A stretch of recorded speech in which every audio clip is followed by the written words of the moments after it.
बच्चों नमस्कार। बच्चों हम कक्षा 8वीं गणित में क्षेत्रमिति 3 पढ़ रहे थे, जिसमें हमने भाग 2 तक पढ़ लिया है। बच्चों आज हम पढ़ेंगे भाग 3 और अंतिम भाग। बच्चों इस भाग में हमने इस अध्याय में हमने 2 पार्ट पढ़ा, पार्ट 1 पार्ट 2। निश्चित रूप से आपको अच्छे से समझ में आया होगा। चलिए बिना देर किए शुरू करते हैं पार्ट 3 और अंतिम पार्ट। पार्ट 3 का पहला प्रश्न है बच्चों, 14 मीटर व्यास के 25 मीटर गहरे कुएं को खोदने पर कितने घन मीटर मिट्टी निकलेगी? इस कुएं को अंदर की ओर से प्लास्टर करवाने में 3 रुपये प्रति वर्ग मीटर की दर से कितना खर्च आएगा? एक बार और सुन लेंगे बच्चों प्रश्न को। 14 मीटर व्यास के 25 मीटर गहरे कुएं को खोदने पर कितने घन मीटर मिट्टी निकलेगी? इस कुएं को अंदर की ओर से प्लास्टर करवाने में 3 रुपये प्रति वर्ग मीटर की दर से कितना खर्च आएगा? तो चलिए बच्चों इसे हल करते हैं। सबसे पहले जो दिया है बच्चों ये हम देखते हैं। दिया है क्या क्या दिया है बच्चों? दिया है कुएं का व्यास कितना दिया है बच्चों? व्यास कितना दिया हुआ है? 14 मीटर। व्यास कितना दिया हुआ है? 14 मीटर। इसलिए हम त्रिज्या मालूम कर लेते हैं। त्रिज्या व्यास का आधा होता है बच्चों। 2 से भाग कर देंगे तो हमको प्राप्त हो जाएगा 7 मीटर। गहराई, कुएं की गहराई को हम h मान लेते हैं, ऊंचाई मान लेते हैं। गहराई दिया हुआ है बच्चों 25 मीटर। कितना दिया है?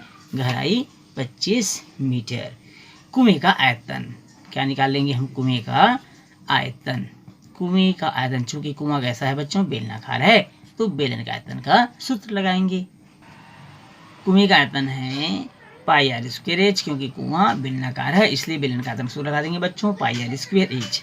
पाई का मान आप सबको ज्ञात है 22/7। आर 7 मीटर दिया हुआ है, 7 का वर्ग हो जाएगा क्योंकि यहाँ आर स्क्वायर फार्मूले में।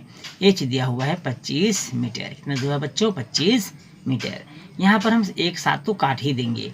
अब हमको मिल जाएगा 22 गुणित 7 गुणित 25। इनका सबका आपस में गुणा करेंगे बच्चों तो हमको मिलेगा 3850 घन मीटर।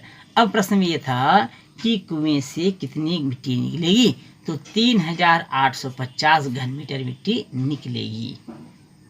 कितनी मिट्टी निकलेगी बच्चों? 3850 घन मीटर मिट्टी निकलेगी। अब प्रश्न कहता है कि अंदर की ओर से इसको क्या करवाना है? प्लास्टर करवाना है।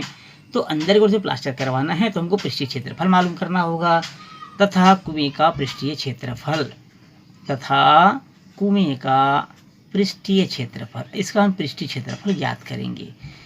पृष्ठीय क्षेत्रफल कुएं का अर्थात बेलन का यहाँ पर बच्चों, तो बेलन का पृष्ठीय क्षेत्रफल क्या होता है? 2 पाई आर एच। क्या होता है? 2 पाई आर एच। पाई का मान 22/7। आर आपको 7 ज्ञात है बच्चों, एच 25 मीटर ज्ञात है। यहाँ 7 फिर काट देंगे बच्चों। 2 गुणित 22 गुणित 25, सबका आपस में गुणा करेंगे तो हमको मिलेगा 1100 वर्ग मीटर। 1100 वर्ग मीटर उसका पृष्ठीय क्षेत्रफल होगा। अब चूंकि प्रति वर्ग मीटर प्लास्टर करवाने में 3 रुपये खर्च आता है, चूंकि प्रति वर्ग मीटर प्लास्टर करवाने में 3 रुपये, कितना रुपये? 3 रुपये खर्च आता है। 3 रुपये खर्च आता है। और जब 3 रुपये खर्च आता है बच्चों, इसलिए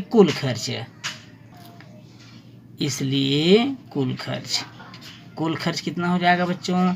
चूंकि आपने पृष्ठीय क्षेत्रफल कितना मालूम किया है? 1100 मालूम किया है। 3 रुपये प्रति वर्ग मीटर खर्च आता है, तो 11 3300 रुपये। कितना रुपये खर्च आएगा? 3300 रुपये। ये हमारा आंसर हो गया। तो इस प्रश्न में 2 प्रकार के प्रश्न पूछे थे। एक पूछा गया था कि कुएं को खोदने पर कितनी घन मीटर मिट्टी निकलेगी, तो हमने मालूम किया था 3850 घन मीटर। और यह भी पूछा गया था कि अगर अंदर को प्लास्टर करवाएं 3 रुपये प्रति वर्ग मीटर की दर से कितना खर्च आएगा, तो खर्च कितना आया बच्चों? 3300 रुपये खर्च आएगा प्लास्टर करवाने का। चलिए बच्चों देखते हैं अगले प्रश्न को। अगला प्रश्न है बच्चों, एक बेलन के आधार की परिधि 6 मीटर एवं ऊंचाई 44 मीटर है, उसका वक्रपृष्ठ ज्ञात कीजिए। ध्यान समझेंगे। एक बेलन के आधार की परिधि 6 मीटर एवं ऊंचाई 44 मीटर है, उसका वक्रपृष्ठ ज्ञात कीजिए। तो सबसे पहले जो दिया है बच्चों ये हम लिख लेते हैं। दिया है क्या क्या दिया है बच्चों? बेलन के आधार की परिधि और ऊंचाई। बेलन की ऊंचाई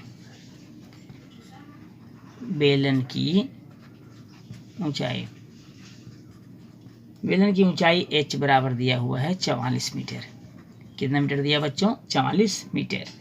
बेलन के आधार की परिधि, बेलन के आधार की परिधि, बेलन के आधार की परिधि है, बेलन के आधार की परिधि ये दिया हुआ है 6 मीटर। कितना दिया हुआ है बच्चों? 6 मीटर। अब चूंकि बेलन के आधार की परिधि दिया हुआ है और आधार की परिधि का सूत्र हो जाएगा 2πr, क्योंकि आधार उसका वृत्ताकार होता है तो परिधि का सूत्र लगा देंगे हम बच्चों।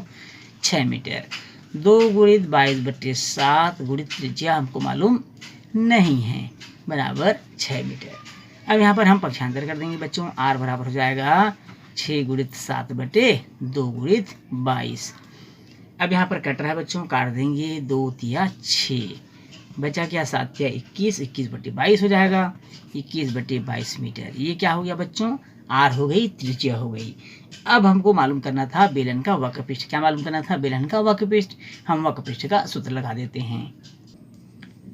बेलन का वक्रपृष्ठ, तब बेलन का वक्रपृष्ठ, बेलन का वक्रपृष्ठ का क्या सूत्र होता है बच्चों? आप सबको ज्ञात है, बताइए। बेलन का वक्रपृष्ठ होता है 2πRh। 2 पाई का मान कितना है बच्चों? कितना मानते हैं हम? 22/7। आर कितना दिया हुआ है यहाँ पर? अभी ज्ञात किए हो, 21/22। ऊंचाई कितना दिया हुआ है बच्चों? 44। कितना दिया हुआ है? 44। अब यहाँ देखिए, काट दीजिए। 7 तिया 21 होता है, 22 भी कट गया। अब बचा क्या बच्चों हमारे पास? 2 बचा हुआ है, 3 बचा हुआ है और 44 बचा हुआ है। 2 बचा है, 3 बचा है और क्या बचा है बच्चों? 44। सबका आपस में गुणा कर देंगे। 3 दूनी 6, चौक 24 का 4, हासिल 2, 6 चौक 24, 2 26। कितना आ गया बच्चों? 264 वर्ग सेंटीमीटर। वर्ग सेंटीमीटर, और मीटर में दिया है तो वर्ग मीटर हो जाएगा बच्चों। मीटर में दिया है तो इसकी क्या हो जाएगी? वर्ग मीटर। ये हो गया बेलन का वक्रपृष्ठ जो हमको ज्ञात करना था। इस प्रकार बच्चों हमने देखा इस प्रश्नावली में कुछ अति महत्वपूर्ण और सटीक प्रश्नों को। ये बच्चों, इस प्रश्न के साथ ही हमारा क्लास यहीं समाप्त होता है और यह अध्याय भी समाप्त होता है। बच्चों, वीडियो अच्छा लगा हो तो वीडियो को लाइक और शेयर जरूर करिएगा। चैनल में यदि आप नए हैं तो चैनल को सब्सक्राइब करना बिल्कुल नहीं भूलिएगा। तो बच्चों, फिर मिलेंगे नए क्लास में, तब तक के लिए नमस्कार।